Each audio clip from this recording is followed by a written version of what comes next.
আসসালামু আলাইকুম প্রিয় বন্ধুরা। এই আধুনিক যুগেও দেখেন এই ভাইয়েরা সেই আদিম যুগের পুরনো টেকনিক কাজে লাগিয়ে তারা নলকূপ স্থাপন করতেছে।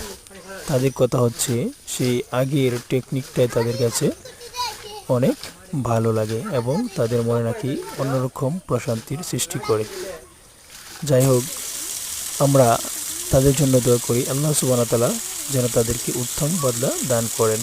কেননা পানির অপর নাম হচ্ছে জীবন, আর বিশুদ্ধ পানি ছাড়া আমরা বাঁচার কল্পনা করতে পারি না। যেহেতু তারা আমাদের বিশুদ্ধ পানি সরবরাহের জন্য গুরুত্বপূর্ণ ভূমিকা পালন করে, তাই আল্লাহ সুবহানাহু ওয়া তাআলা যেন তাদেরকে উত্তম বদলা দান করেন। আমিন।